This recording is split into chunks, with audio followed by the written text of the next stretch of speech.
Jadi mualaf pada waktu itu ceritanya gimana? Cerita singkatnya sih dulu aku tuh kan suka main game.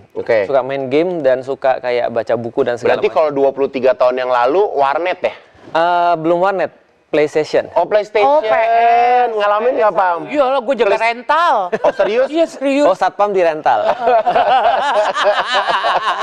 Terus, Tat? Ya. Nah, suka main game, dari game itu terus aku jadi ateis kan. Karena game zaman dulu tuh kayak ngasih semacam pandangan bahwa saya kayak Tuhan tuh cuma ide aja, Tuhan itu cuma kayak tipuan. Akhirnya kita jadi ateis kan karena nggak menemukan esensi agama di agamaku yang lama itu. Nah, setelah ateis kurang lebih 5 tahun aku masuk IPB Bogor. Nah, kuliahnya ceritanya? Kuliah IPB Bogor minoritas kan ya, karena setauku cuma berapa ya, 4% kayaknya di IPB itu yang bukan muslim, termasuk orang Chinese. Nah, di situ ketemu Ustadz Fatih Karim, terus kemudian ngobrol. Serius? 23 tahun yang lalu? 23 tahun. Kalau Ustadz Fatih udah jadi Ustadz belum? Dia udah jadi Ustadz. Wah, Masya Allah. Dia udah jadi Ustadz, dia kebetulan ngisi di angkatanku, dan akhirnya teman seangkatanku itu yang kenalin aku dengan Ustadz Fatih Karim. Nah, karena kita ngobrol, aku pikir, wah ini kayak nggak sesuai dengan apa yang aku pikir tentang Islam. Karena kan logik banget kan dengan beliau kan. Sedangkan yang aku tahu tentang Islam tuh kayak ritual, kayak apa ya, masukan setan, gitu ya, keras, betul. Dan pas lagi, ini kan 9/11 kan, 2001. Iya, belum lama ya. Belum lama, dan akhirnya pikiranku tentang Islam tuh berubah. Nah, setelah 5 tahun aku jadi ateis, aku melihat cuma Islam yang bisa memuaskan cravingku atas logik, lalu cravingku atas agama yang benar-benar jadi prinsip hidup, bukan sekedar ritual.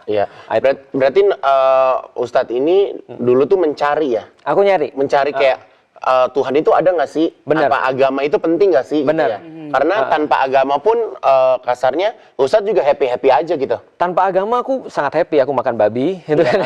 Maksudnya benar-benar enjoy kan, rezeki juga ada. Justru rezekiku diuji setelah aku masuk Islam. Oh iya. Iya, serius. Berarti 23 tahun yang lalu Ustadz lagi ya 20-an juga ya, makanya mau mulai masuk kuliah ya? Iya, betul. Jadi waktu itu umurku 18 tahun. 18 tahun. 18 tahun aku masuk Islam, dan akhirnya ya menemukan seperti apa akhirnya ya hidup dengan agama. Setelah sebelumnya ya pas mencari itu kan aku berpikir tidak perlu agama, hidupku udah bahagia. Yang penting berarti di saat waktu Ustadz masuk Islam, keluarga semua masih dengan agama yang lama? Sampai sekarang, sampai sekarang mereka masih dengan agama yang lama, kecuali kakakku bersyahadat tahun 2000 kalau nggak salah 2020 kalau nggak salah ya. Tapi Ustadz bisa melihat apa yang kenapa keluarganya Ustadz juga nggak ada yang mengikuti Ustadz? Aku melihat ini sindrom yang sama ya, karena kalau kita lihat misalnya jangan keluarga dulu deh, orang-orang Muslim. Orang Muslim zaman sekarang di Indonesia itu ada tren, mereka justru mempertanyakan agamanya kan gitu kan ya. Karena kan generasi berganti, pertanyaan berganti. Kalau zaman dulu orang cuma nanya apa itu Islam, bagaimana cara Islam bekerja. Misalnya contoh ya, Pak Haji misalnya tahulah pertanyaan-pertanyaan orang ya, kalau ketemu Ustadz, bacaannya apa? Kan itu kan ya, anakku mau ujian nih, bacaannya apa? Ini gimana caranya biar bisa begini? Gimana cara biar bisa begitu? Amalannya apa dan segala macam. Tapi kalau generasi sekarang mereka nanya, kenapa aku harus Islam? Kenapa Muhammad harus jadi nabiku? Kayaknya Yesus lebih keren deh. Atau misalnya kayaknya Allah kayaknya cuma ide deh, kayak gitu. Jadi nanya tentang why, kenapa? Nah, akhirnya dari titik itu, karena kita nggak bisa jawab, maka mereka menjauh daripada Islam. Pandangan mereka tentang Islam itu kuno, Islam itu jelek, Islam itu ketinggalan zaman, Islam itu alasan. Kalau ada apa-apa nyalain takdir. Kayak kemarin misalnya bangun misalnya pesantren, kita tahu kolomnya kecil banget, runtuh, terus kemudian bilang takdir. Orang lihat Islam tuh begitu. Nah, itu baru orang Islam tuh, bayangin Pak Haji. Gimana kalau bapak aku ngelihat tuh, atau ibuku ngelihat, atau the rest? Nah, kan gue bilang juga apa? Ini Islam nih begini nih, gitu kan? The rest of Chinese akhirnya mikir begitu kan? Akhirnya mereka nggak respect dengan Islam, karena Islam kayak jadi cuman apa ya, pelarian daripada kemalasan dan ketidakbenaran orang. Misalnya contoh ya, kita janjian, besok kita janjian ya, jam berapa? Jam 9 ya. Oke, jam 9, insya Allah. Ternyata besoknya telat. Di dalam pandangan orang apa? Insya Allah ini jadi jelek kan? Qadarullah gitu kan yang sering kita pakai. Kenapa runtuh pesantrennya? Qadarullah. Nama Allah dipakai dan akhirnya membuat orang itu jadi jelek pada tentang Islam. Islam justru ribut sendiri. Islam akhirnya pedofil, lalu kemudian pelecehan seksual. Kenapa kok bisa ada di pesantren seperti itu? Betul, gitu kan? Orang mau belajar malah ternyata terjadi pelecehan seksual dan segala macamnya. Nah, ini fakta yang mereka lihat. Maka kalau misalnya aku tadi ditanya kenapa sih mereka belum mau untuk Islam, aku pikir ya tanggung jawab kita juga sih, karena kita belum cukup menunjukkan seperti apa Islam. Betul. Ya, betul. Tapi kan kalau misalnya kita lihat ya, kayak Pam-Pam juga bahwa agama itu kan turunan ya, Ustaz. Betul. Agama itu turunan karena orang tua kita memeluk agama tersebut. Benar. Ya kan, akhirnya kita terkena imbasnya. Benar. Gitu. Tapi setelah itu semakin kita dewasa, kita berteman, kita akhirnya mencari ya. Betul. Ya kan, mungkin karena di sini Ustadz akhirnya mualaf menjadi Islam. Tapi banyak juga mungkin sahabat-sahabat kita di luaran sana, mereka mencari akhirnya agama lain menjadikan agama barunya mereka. Kita juga nggak bisa menyalahkan ya, karena menurut aku agama itu adalah sifat yang paling privacy. Benar. Ya kan, karena pada endingnya bahwa kita ini meninggal sendiri-sendiri. Ya. Nggak meninggal bareng keluarga, nggak meninggal bareng teman gitu. Jadi kita punya responsibility dengan diri kita sendiri. Benar. Itu yang bikin Ustadz jadi kayak, wow, endingnya gue mau apa nih gitu ya. Betul.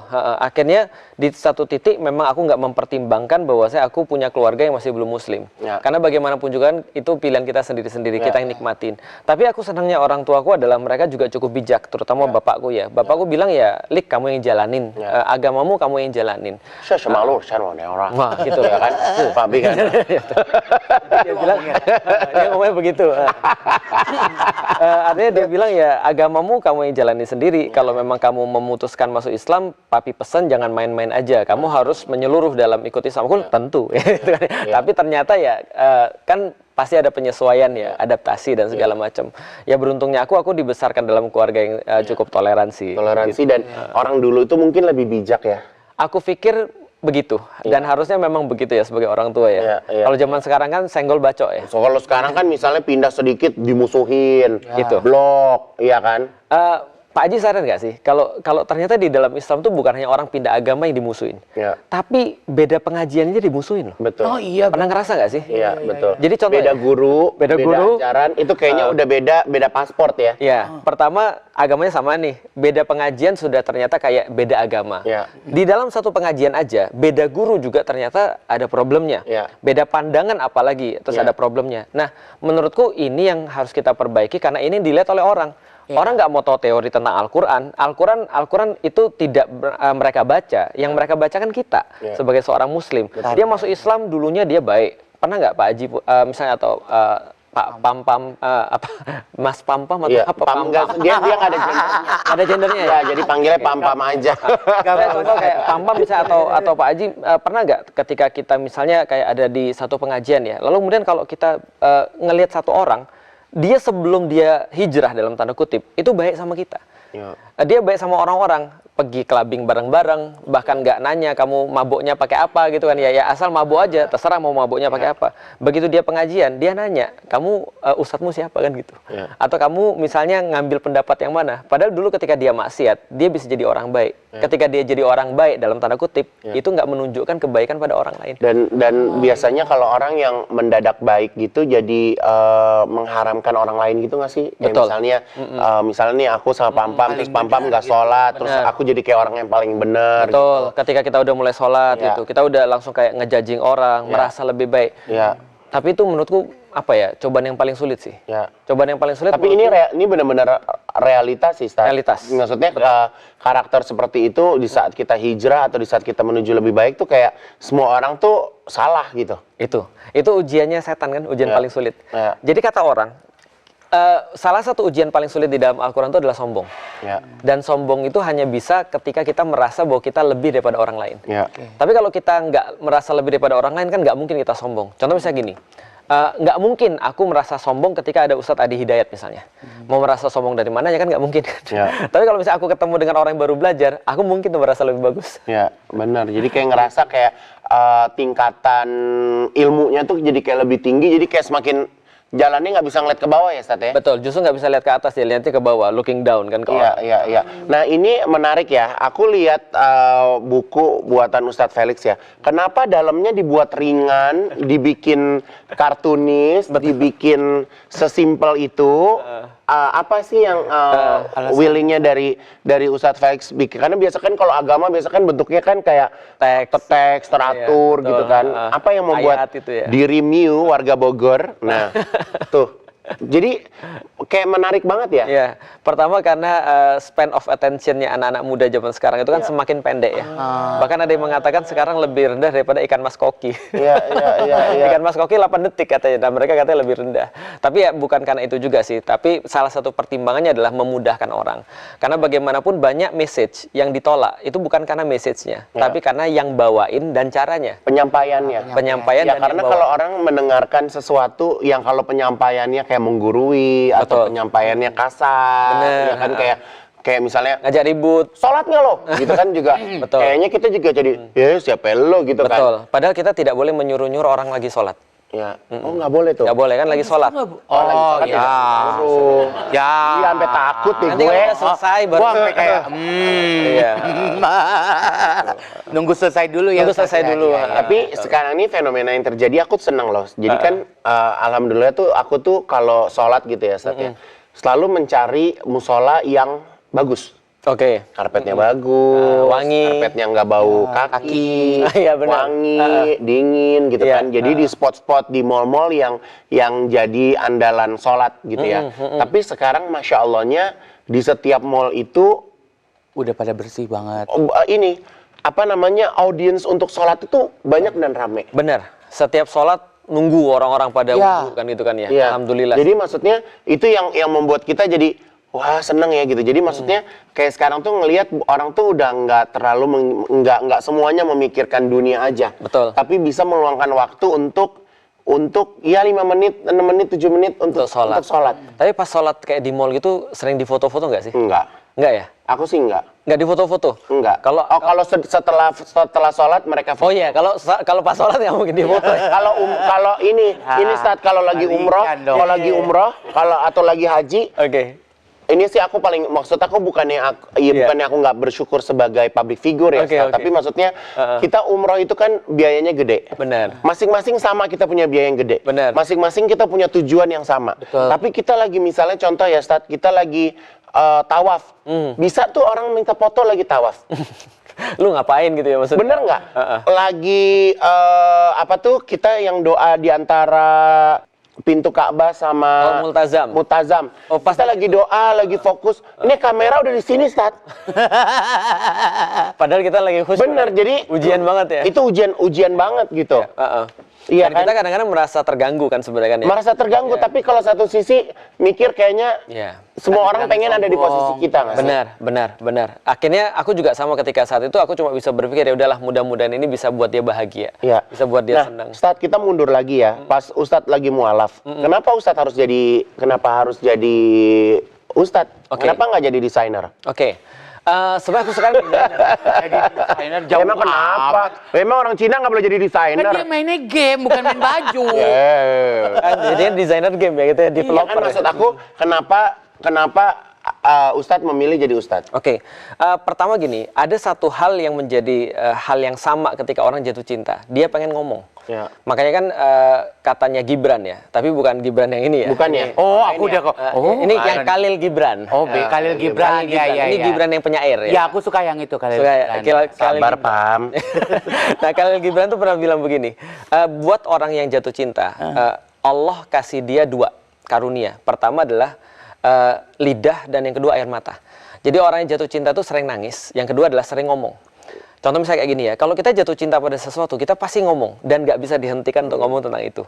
Misal ya, kita lihat ada teman-teman kita di SMA misalnya, begitu dia jatuh cinta, dia pasti ngomongin terus orang yang dia suka. Gila, ini orang lucu banget, gini. Betul. Gitu. Oh, barangnya bagus banget.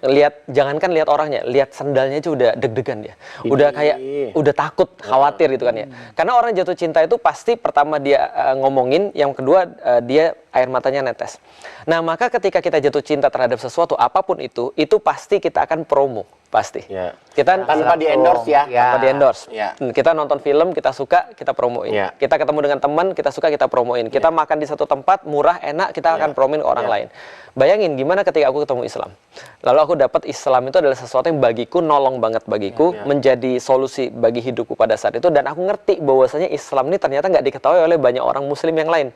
Walaupun di Indonesia adalah dominasinya Muslim. Akhirnya ya apalagi yang bisa aku lakukan kecuali ngomong tentang itu kan gitu kan ya. Sharing, karena aku jatuh cinta, aku ngomong gitu kan ya. Nah, jadi artinya itu bukan pilihan sih, lebih kepada konsekuensi aja. Tapi waktu Ustadz kuliah, lulus? Alhamdulillah, dan ijazahnya asli. Itu Aduh, aku nggak ikut. jadi dulu Ustadz waktu kuliah ngambil apa? Aku ngambilnya budidaya pertanian. Tapi tempat kerja di pertanian nggak? Sempat. Alhamdulillah.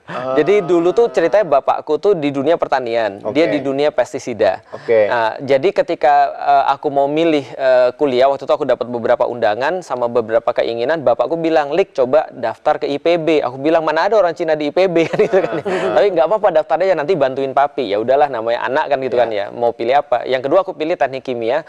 Yang ketiga aku pilih waktu itu arsitek, desain. Jadi sama. Aku suka gambar. Gitu. Ini pasti di buku ini juga Ustadz yang bikin ide sendiri. Aku yang ngarahin. Gemes loh Pam, nih lihat ya Pam.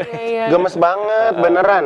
Gitu. Tapi ini kan di buku ini kan tadi Ustadz bilang kenapa jawaban kenapa orang-orang harus memilih Islam. Iya. Ustadz sendiri waktu itu nyari-nyari juga nggak sih? Aku nyari-nyari. Aku 5 tahun nyari Islam. Aku nyari di agama juga ya. Di agama lamaku aku nyari kebenaran, di agama nenekku aku nyari kebenaran, di agama yang lain aku juga nyari kebenaran. Aku pergi ke beberapa tempat ibadah, ikut ibadah mereka dan seterusnya. Aku baca beberapa kitab-kitab, lalu sampai aku menemukan Islam. Alhamdulillah. Ya. Jadi ada prosesnya. Ini sempat kerja di kantoran tuh. Nah, itu. Ini aku jadi dosen. Ya, dosen ngajar matematik. Matematik dan marketing manager.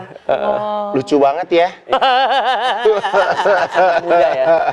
Itu sama Tao Mingse, kadang-kadang orang susah membedakan. Iya bener. Ya Allah, seru banget. Ini di IPB ngajar. Enggak, ini setelah lulus terus aku lagi di satu STIE, aku ngajar matematika dasar sama waktu itu nanganin marketing juga. Ya. Gitu. Tapi sebenarnya capek nggak sih menjawab bahwa gue ini mualaf gitu? Kenapa orang nggak percaya kayak misalnya kalau Ustadz nih ya emang gue dari lahir Islam, kenapa harus tanya bahwa gue ini mualaf gitu? Aku melihat itu ada dua sisi. Pertama memang capek, tapi di sisi lain itu adalah salah satu keuntungan yang Allah kasih ke aku. Ya. Makanya orang kan aneh kan ya ketika ngelihat ada orang sipit itu ya, terus ngomong tentang Islam, orang pasti mau nanya dong, kenapa kamu masuk Islam? Bagiku itu adalah sebuah kesempatan justru. Ada kenapa kamu masuk Islam atau kamu mualaf ya? Nah itu kesempatan bagi aku untuk ngasih tahu pada mereka. Ustadz pernah nggak ke Guangzhou gitu cari penyebaran agama Islam di Cina gitu? Aku pernah ke Guangzhou dan aku pernah ada makam siapa deh Ustadz? Abi Waqqas. Iya kan itu bagus banget kan? Betul, di Guangzhou. Di Guangzhou, terus aku juga pernah pergi ke Masjid Huaisheng. Itu yang katanya kalau nggak salah sekitar 651 berdirinya masjidnya.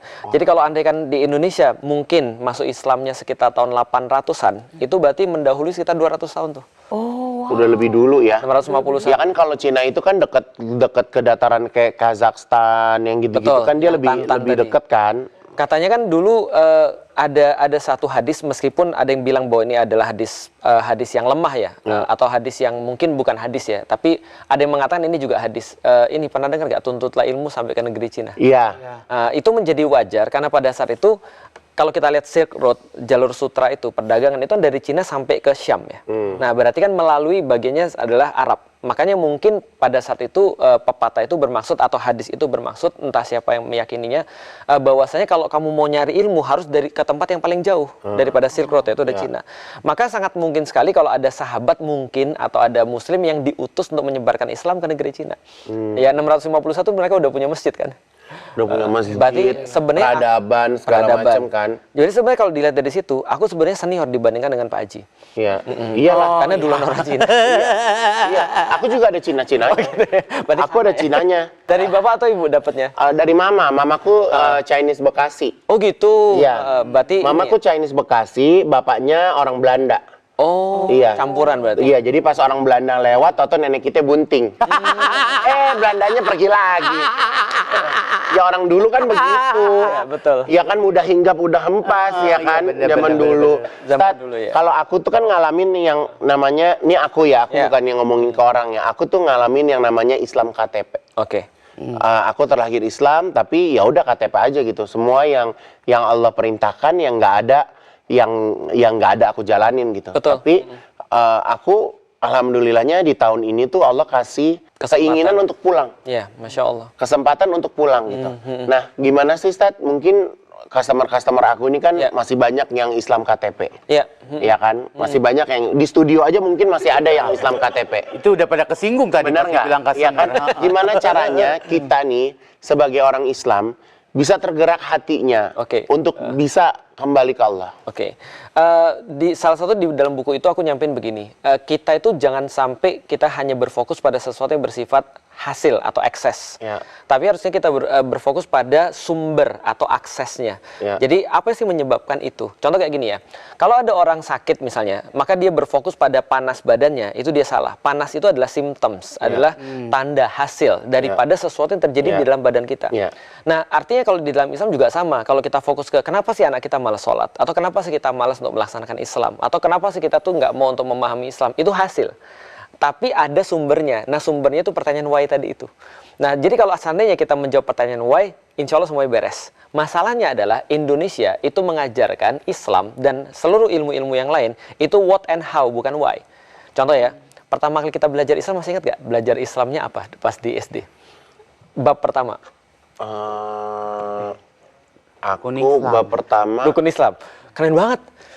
Rukun Islam. Berarti yang pertama adalah syahadat kan? Iya. Kita belajar syahadat, apa itu syahadat, bagaimana cara syahadat. Lalu kita belajar sholat, wudhu, air itu ada berapa, bagaimana cara wudhu, apa itu wudhu. Tapi kita nggak pernah diajarin kenapa kita syahadat, kenapa kita sholat. Nah, pertanyaan ini yang memberikan motivasi, yang memberikan makna. Nah, kalau ada orang sudah dapat makna, sudah dapat motivasi, dia nggak dikasih tahu how to, dia akan cari tahu. Tapi kalau orang sudah tahu how to dan apa, tapi dia nggak tahu kenapa, maka muncullah orang-orang yang tahu puasa tapi nggak mau puasa. Tahu sholat tapi nggak mau sholat, dan seterusnya. Itu tapi kenapa di saat banyak juga cerita, mungkin Ustadz juga ngalamin di saat Ustadz kembali ke Allah, kenapa Allah kasih ujian, suka ngasih ujian yang nggak enak dulu? Ujian itu di dalam bahasa Arab yang paling tinggi namanya fitnah. Fitnah itu asal katanya dari orang-orang Arab biasa menyebut gini, fatang tu zahaban, aku memfitnah emas, artinya memfitnah batu emas. Karena zaman dulu ketika orang ketemu batu dan mereka kira ini adalah batu emas, maka mereka akan melakukan fitnah terhadap ini. Dari sini bahasanya. Bagaimana cara memfitnah batu emas? Orang zaman dulu ngebakar sampai tinggi sekali. Ketika panas banget, maka impurities akan naik. Yang jelek-jelek, kotoran-kotoran akan naik ketika panas. Dan hanya ketika panas. Diambilin kotoran-kotorannya, yang tinggal emasnya. Artinya, kalau misalnya contohnya sebagai manusia, dapat ujian, itu berpotensi kita tuh ada emasnya. Jadi kalau nggak ada emasnya, ngapain diuji? Ngapain difitnah? Kalau batu biasa. Kita tuh maksudnya, kita tuh siap gitu ya. Siap dan bisa keluar dari setiap permasalahan yang Allah kasih gitu. Betul. Lebih ini lagi, kalau bisa ditambahkan, kita bukan hanya disiapkan, tapi kita tuh punya harga. Karena kalau kita nggak punya harga, mustahil kita difitnah. Hanya yang punya harga atau batu yang mengandung emas yang akan dibakar, atau hanya manusia yang punya potensi kebaikan yang akan dibakar. Makanya aku tuh bersyukur banget tahun ini tuh kayak Allah kasih kemudahan gitu. Iya, betul, Masya Allah. Lagi kepengen haji, tato haji. Betul, kan maksudnya. Masya Allah. Kalau aku jujur ya, Ustadz, aku tuh melihat sekarang durasi waktu itu cepat banget. Berasa nggak sih Senin sampai Jumat udah Jumat lagi, Senin sampai Jumat udah Jumat lagi. Kalau kita nggak ada bekal apapun, kita nggak bawa buku deh, mau ke sekolah, lu mau belajar pakai apa gitu kan? Jadi ngebayangin kayak sahabat-sahabat kita, teman-teman kita, mau yang nggak ada tuh orang yang mati duluan yang tua. Iya, betul. Iya nggak sih? Betul. Tapi di saat kita tuh mati, kita kemana? Kadang tuh itu yang menjadi itu yang masih jadi tanda tanya besar gitu, kayak dimensinya tuh seperti apa sih saat kita meninggal, terus kita kemana? Gitu loh. Betul. Itu pertanyaan yang sudah tingkat lanjut tuh. Bukan usia lanjut ya, pertanyaan yang tingkat lanjut. Karena orang-orang berpikir pertama, senantiasa orang berpikir tentang apa yang bisa dilihat, fisikal. Misalnya contoh ya, aku ganti mobil apa, aku ganti handphone apa dan segala macam, itu fisikal dan semua orang bisa. Pertanyaan kedua lebih kepada esensi, kenapa dia perlu handphone ini dan segala macam. Yang ketiga lebih filosofis yang tadi ditanyain Pak Haji tadi. Jadi semua ini untuk apa sih sebenarnya? Aku tahu handphoneku bagus, tapi ini untuk apa? Kalau nggak membuat hidupku lebih baik atau orang lain lebih baik, maka ini nggak ada gunanya dan seterusnya. Jadi itu sudah pertanyaan level purpose. Tapi bener loh Pam, kadang suka ngerasa gitu loh, kayak apalagi pas kemarin aku berangkat haji itu aku pergi sendiri kan. Aku pergi sendiri, semua ngejalanin sendiri, itu jadi kayak bener-bener mengenal siapa diri kita gitu. Iya. Kayak orang tuh kayak ngejudge diri kita siapa tuh, oh lo nggak layak. Betul. Karena lo nggak tahu gue. Betul. Yang tahu siapa diri kita hanya diri kita sendiri. Dan Betul. kita nyari siapa diri kita itu di saat kita sendiri. Benar. Saat kita lagi rame-rame, kita lagi sibuk, kita lupa sama diri kita sendiri. Karena orang ngomong. kita jadi kita tuh lebih sibuk mikirin diri orang lain. Benar. Kita terlalu peduli sama diri orang lain. Betul. Somehow kita jadi kayak, gue siapa ya? Benar. Apa sih kekurangan gue? Betul. Iya kan? Apa yang masih kurang dalam diri kita? Kenapa kita harus terus ngomongin dan bercerita tentang orang lain? Iya. Kalau kata orang sebenarnya hati kita selalu ngomong kepada jadi gini, hati kita tuh selalu berbicara. Cuman karena orang terlalu rame, terlalu kencang suaranya, dia jadi nggak kedengeran. Maka ketika kita menjauh, biasanya kita udah dengerin diri kita sendiri. Nah, itu level kedua tuh. Level lanjutnya nanti kita merasa bahwa diri kita nggak penting. Karena yang penting ada sesuatu yang lebih besar. Karena yang pertama tuh biasanya it's about them, apa kata orang. Lalu setelah itu it's about me, apa kataku. Kalau aku pengen ya udah aku lakukan. Nanti setelah itu it's not about them or me, tapi sesuatu yang bigger than us. Iya sih.